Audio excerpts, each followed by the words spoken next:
before you two start, just to explain the audience what happened here, because you're pretty known for your consistent style of clothing, because you're Mr. White Shirt, and I don't think I've seen you ever wear anything else than a white shirt, certainly not a denim. But it looks good on you. I like you're wearing the brands of our customers. Looks great. I'm consistent. I only buy from our customers. That's for sure. That's my procurement strategy. No, I mean, as a brand, everybody knows Levi's, but tell us a little bit about the business and provide some context for your transformational journey. Yeah, we talk about Levi's being the uniform of progress, so maybe this is your new uniform. Let's do that. Nice to be here.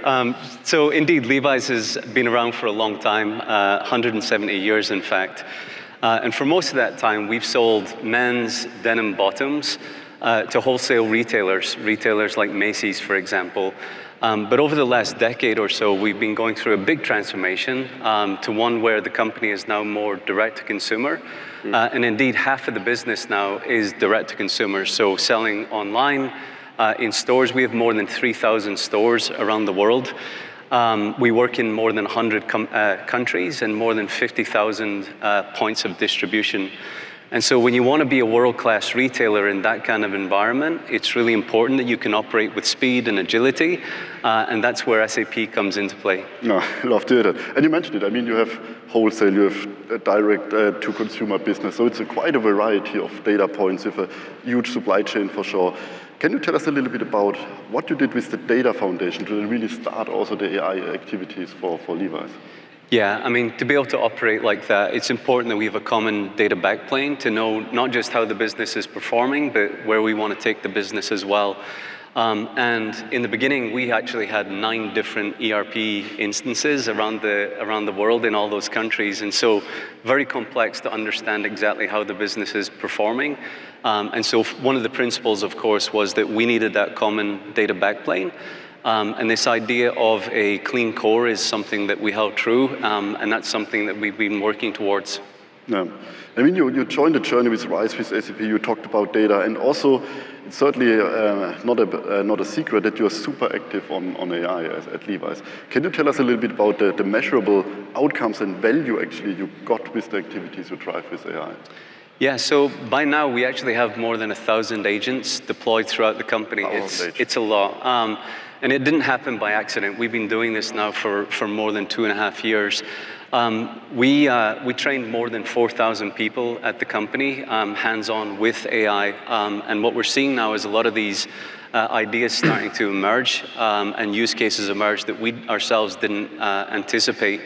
And one such example is with wholesale. So 80% of our wholesale orders are automatic. They flow through automatically. But we work with many smaller retailers as well, and 20% of our orders are manual. PDFs, email, Excel, you can imagine. And long orders, size, color combinations and styles, it can be a lot. And so it can take sometimes 2 to 5 days to process an order in the past. Now with AI and with the agents that we've built on top of SAP, that process takes 20 to 30 minutes. Wow. Cloud transformation typically means standardization, right? So how do you look at the trade-offs between the standardization, but then also to preserve the agility that you need to innovate? How did you do that?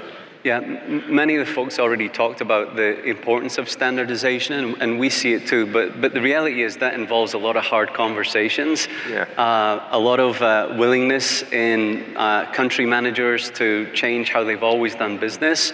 But when you think about it, standardization and agility don't stand in opposition. Standardization is what allows us to move with agility, and the work that we've done with AI on top of SAP over the last year is one such example where we've moved really quickly in a short amount of time because we were standardized.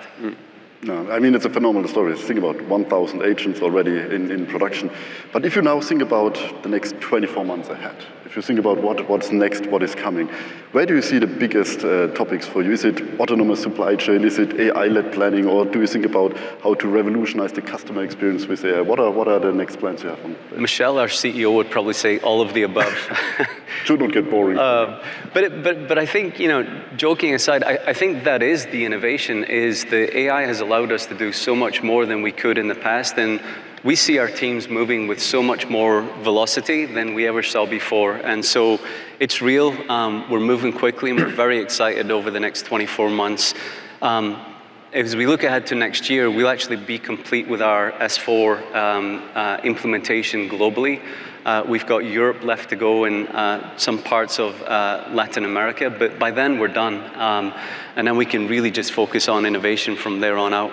No, absolutely amazing. That's why we are looking forward to really partner together with you to even take it to the next level together. Jan, if you listen to such a phenomenal AI story, what's your perspective? Yeah, I mean, I feel trade-offs are definitely a reality in such a transformation. But I like what you said, that standardization does not mean you don't have to be or cannot be agile. Yeah, so that's amazing.